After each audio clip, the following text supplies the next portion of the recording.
Okie dokie, quick one today, guys. If you're ever seeing me, by the way, doing this sit-down style, not in the studio, but at my desk, that means I am behind the ball on content. That means that I am not doing what I need to be doing in terms of making the time, prioritizing the time to actually get in front of camera in the studio.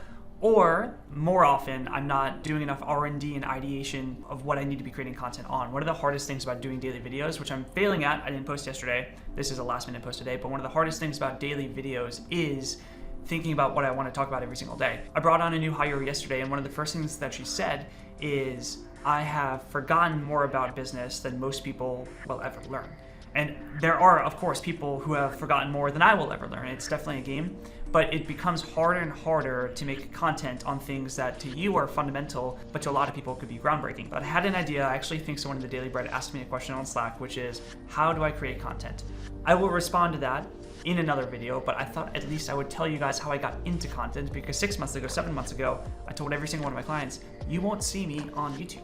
It was never something that I planned on getting into, and now, realistically, it's becoming the sole focus of most of my attention. So I want to talk about how that came to be, because I feel like a lot of people just say, I want to start getting into content for the sake of getting into content, with no understanding or reasoning as to why. I want to break down kind of the stages that I've gone to. I'm going to write this on my iPad so you can actually see me looking down for a lot of this. But I want to break down the stages of how content became a very natural transition from what I was doing to now to grow the business. Starting with stage one.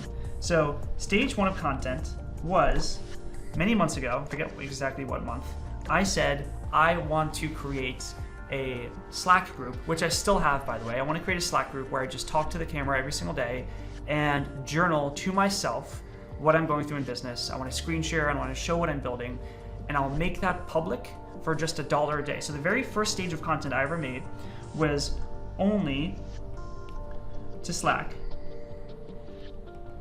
They were videos recorded just like this, but instead of recording them on the actual camera in 4K, and I still do it this way, I would go and I would record a Zoom call where it was just me.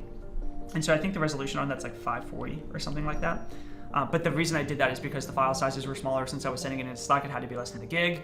The audio was already connected from the microphone. Back then I was using Shure mics. The audio was already connected to the camera.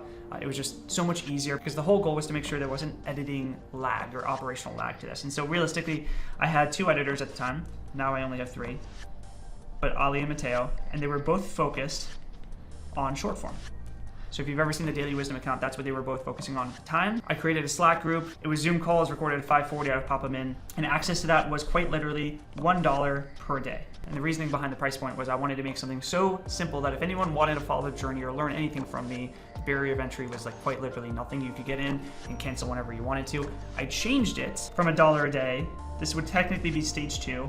But I changed it to $7 a week or $21 a month, or $91 every 6 months. And the reason I changed it was because I didn't realize this at the time, call me a bad business person, but Stripe, out of that $1, would take 30 cents and then 2.9% or 3.9, but realistically it ended up being around 33 cents per transaction of $1 that Stripe would take, which means my Stripe fee was 33% on every single dollar transaction, which was just stupid. So I switched it to $7 a week or $21 a month or $91 every 6 months. Now, if you actually wanted to still be in this group, which I still put in daily videos every single day of me talking to the camera, going through all the unsexy stuff of business, talking about what I'm struggling with, talking about what I'm working on. I still talk about what I'm building, and I show screen share quite often. The other day, we were actually going through a VSL that is getting scripted and my angling for it and everything. And if you want to see all of that, it's now free for 2 weeks.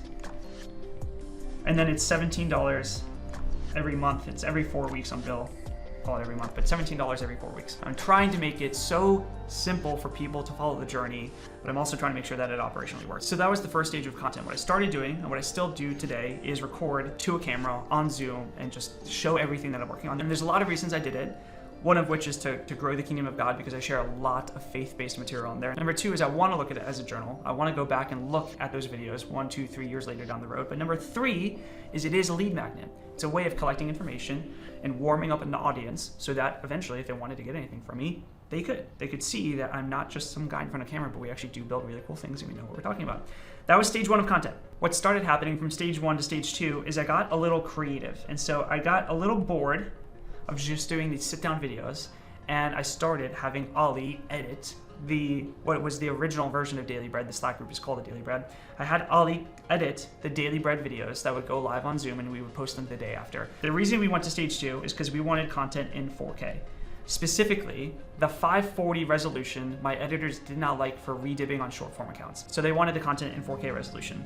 The problem with 4K resolution is that then I had to record the audio separately, and then there was operational lag, which originally I did not want, but the growth of the short form content made it worth it. So it was worth it at this point to go from Zoom calls to 4K recordings. Those 4K recordings and that operational lag was stage 2. Stage 2 to stage 3 was that I got creative. I started getting a little bored of having sit-down videos of just me talking to camera, me screen sharing. And I wanted to change it up just a little bit. After a couple months of doing just this, I got a little creative and I started bringing my phone with me. I started recording on my phone things that I was doing.